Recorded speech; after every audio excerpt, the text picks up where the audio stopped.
Hello and welcome to more MyCPE Insights. My name is Jason Dynison with this roundup of some of the top stories over the last few weeks in the accounting world. Well, we start with some licensed professionals who have been caught doing things they shouldn't do, such as this CPA in Connecticut who is sentenced to prison time for stealing money from his clients. And actually, it wasn't the first time that he had been caught. It was the first time in Connecticut, but he had been caught in 2008 in Washington State. And then he moved cross country and somehow flew under the radar with getting his CPA license in Connecticut. And so he stole over $53,000 from 3 clients over the course of several years. In this latest incident, he did something similar back in 2008 that he got busted for in Washington. So what he did, there were 3 clients, an elderly couple who trusted this guy to handle their business taxes, and he made off with $25,000. A small business owner who thought he was paying for bookkeeping, and this accountant pocketed $20,000. And then a third client was defrauded out of $8,000 after the accountant lied about filing tax documents. So joint accounts, vague paperwork, legitimate payments for things mixed in with personal withdrawals from these people's accounts for things like paying his mortgage. And so he was arrested and sentenced in July to 3 years in prison. Now, he's already paid back the stolen funds. He did that before sentencing, but that didn't give him any clemency or any mercy in front of the court. And it's unknown how he even got his license in Connecticut, at least got it without questioning about his prior convictions. The judge in the case even commented on that. How could someone with a felony record for the same crime get credentialed again? Well, he did. And so, the CPA rules are changing as far as getting your foot in the door. There's different pathways to licensure now, but as these sorts of stories become common about if someone moved from here to there and got their CPA license, even though they had been convicted of a crime involving fraud somewhere else, there could be a crackdown coming. Let's move to the next story. A CPA sentenced over a $2.5 million tax shelter scheme.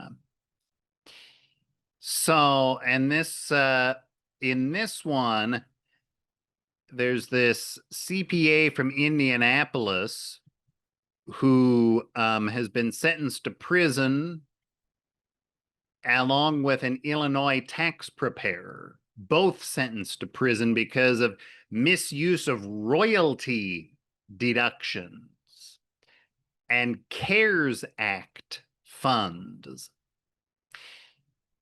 So the Indianapolis CPA, he was in charge of like a bogus royalty deduction scheme, and the Illinois tax preparer got COVID loan money using fake paperwork for fake companies.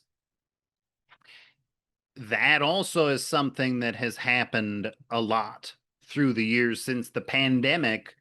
Fraudulent, lots of fraud. PPP loans, especially ERC claims, the ERC credit mills. This was loans, COVID loans. that this Illinois preparer got in trouble for. So the Indianapolis CPA has been sentenced to 3 years in prison, and the Illinois tax preparer 42 months, which, doing math in my head, is 3.5 years. So the Indianapolis CPA ran this scheme where he helped clients file returns that claimed fake royalty payments. And basically, his clients would send money to a third party, some kind of promoter running the scheme. The promoter would take their fee and then basically return the funds to a second account controlled by the client. So really, there wasn't anything really happening here other than the promoter taking their fee from this, but the person, the taxpayer, would get a full deduction. Let me rephrase that. They weren't supposed to get a deduction, but this CPA would take a deduction for the whole payment that they made. And this cost the government somewhere in the neighborhood of $2.5 million. And we've had a lot of stories about this recently. I don't know if it's more than usual or not. It seems like it is. New Jersey CPA who pled guilty to fake conservation easement deductions. We have things like this that pop up every now and then. What is a royalty, by the way? I mean, these clients were just sending money to this promoter and taking a deduction for a royalty payment. Well, a royalty means that you're paying for usage of something that belongs to someone else. And it's either an intangible asset or it's something that can be thought of as intellectual property. So if you're paying for the use of a copyright or a patent, that's a royalty. If you're paying an artist so that you can use a picture that they painted, or someone takes a photograph and you want to reprint that photograph in a publication of your own, that technically is a tangible asset because you could probably touch the picture or the painting, but that's intellectual property that you're paying for the usage of. And whether it's a one-time payment or an ongoing payment, that's a royalty.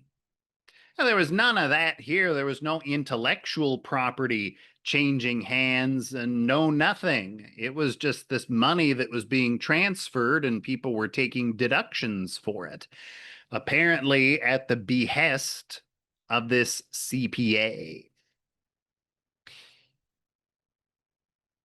Now, this doesn't involve tax pros. This is a taxpayer who was busted for evading some $20 million in taxes over decades. This involves this guy all the way back in 1985 is when it started. And he created the stereotypical Swiss bank accounts. I don't even know if Swiss bank accounts nowadays are really that big of a thing, but once upon a time, Swiss bank accounts were a bigger thing, and he opened Swiss bank accounts under fake names, pseudonyms, fake business structures or whatever. And he was able to conceal his wealth and his money in these accounts, and he always denied everything. If questions arose, he even claimed he was a Brazilian citizen to avoid reporting to the IRS. Well, as the years went on, the IRS started poking around. And one of the things, too, that's happened as the years have gone by is the FATCA rules and FBAR reporting. These things have started to, the IRS has started to really drop the hammer on these things. And they started investigating his offshore holdings. And eventually, this guy tried to use the IRS's voluntary disclosure program, which is actually not that bad of an idea for most folks. But the problem is, if you've spent years trying to cover things up, the voluntary disclosure program, the IRS doesn't have to accept it. And the other thing is, he continued to lie, claiming that the funds in his accounts were gifts from others. And so it's all ended with him pleading guilty to one count of conspiracy to defraud the United States. He hasn't been sentenced yet, but he could face up to 5 years in prison. Now, one of the things that we have to watch for as professionals, hopefully we don't have clients like this, but we do live in a global world.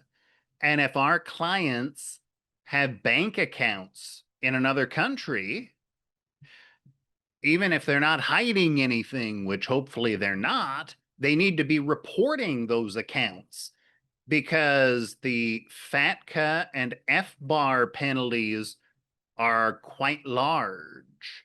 It is possible on things like Form 114 FBAR filings, you can file them, and if the person legitimately didn't know that they were supposed to file an FBAR, and it was just a bank account, and it didn't generate any interest income, so there was nothing to actually report as far as income, a lot of times you can just file those FBARs late, and you do have to disclose on the FBAR that, hey, we're filing late, oops, we didn't know.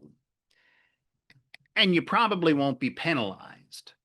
But you could be. The penalty is a minimum of $10,000 when it comes to bank accounts, on up to 50% of the account balance is what the penalty could be. So these foreign accounts, we should all be very afraid of FBAR and FATCA, and make sure that we are asking the proper questions to get to the bottom of these things.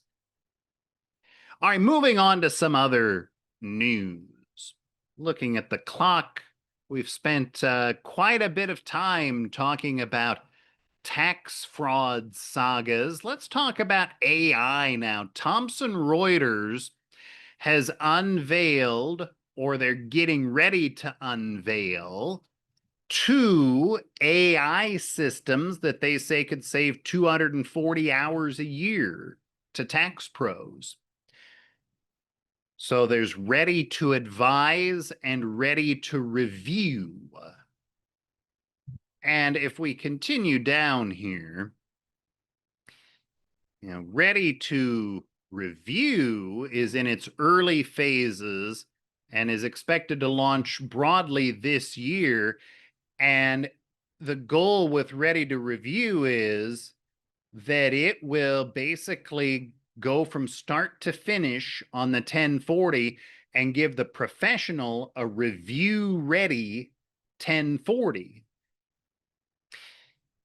And then the idea with Thomson Reuters is you pair it with ready to advise, which can help spot advisory things on that tax return.